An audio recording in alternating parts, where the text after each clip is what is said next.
Greetings. Welcome to Of Darkness and Light. This is Daphne Garrido. I just wanted to talk briefly about hilarious lies that boomers hold on to. And if you are a boomer who is not a boomer, I apologize. I am using that as the slur it is for people who are like my family in that age range. I would never use that term against an elder I respected. So just disinclude yourself from that if you know you're one of the good ones. And I mean that. I mean, I'm using that as a slur when I say boomers. Because there is like the boomer generation, right? But there's lots of good people in that generation, and it's not something I'm gonna hold against anybody just because they're there.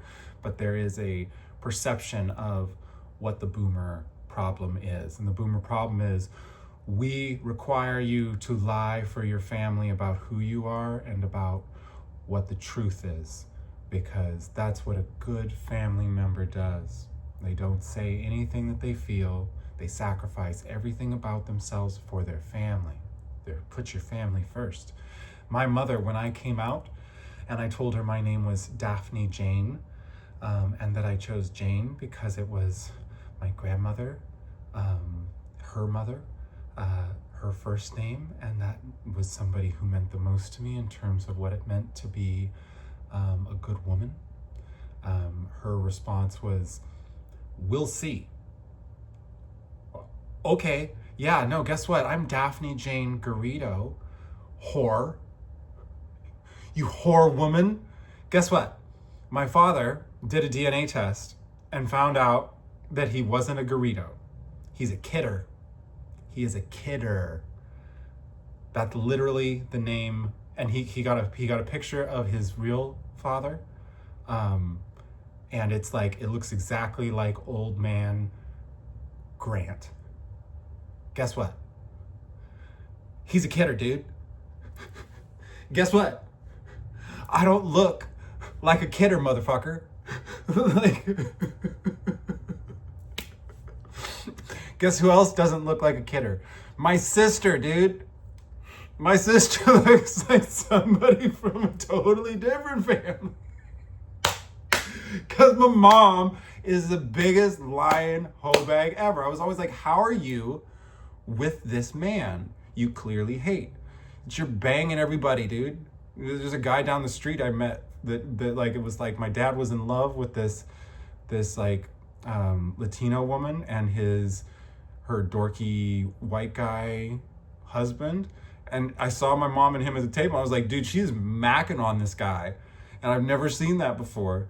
And it's just like, dude, she's just a dog, dude. She's just a dog, and she will never admit it. And I don't give a fuck, dude. Why would I care? They're like, don't talk about my family that way. Don't speak about the truth. It's like, listen, if the shoe fucking fits, motherfucker. It's like, if somebody says something and it is a hard line accusal, if it's not accurate, you're just like, honey, I don't think that's real. You don't say a bunch of gaslighting to tell somebody to not speak it at all. Regardless of if you're onto the exact truth when you make those accusals and people react in that defensive lockdown bullshit way, you're onto something. And that's why I ordered a DNA test. And I reached out to my uncle, perhaps, and if he is, that's cool too, because I'm still gonna live as a Garrido in honor of his legacy, because that is a real Garrido, dude. That's not a Kidder. And I'm not a Kidder either. I'm gonna prove it. And I'm not gonna do anything bad except for just be like, hey, guess what, world? You got an Augie Garrido daughter, if that's the deal. And if it's not, you got an Augie Garrido goddaughter, and that's the deal. Because my family is retarded. And they all hated him for being a successful human that was a genius. Yep.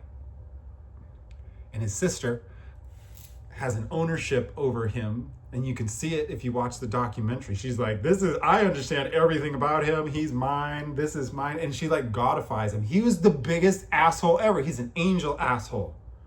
Angel asshole. She's just a fucking closeted dyke, dude. That's who my fucking aunt is. I didn't even know that. I just spoke it from my guts. Sorry, aunt. How much pussy do you eat, dude? Okay, have a good one, everyone.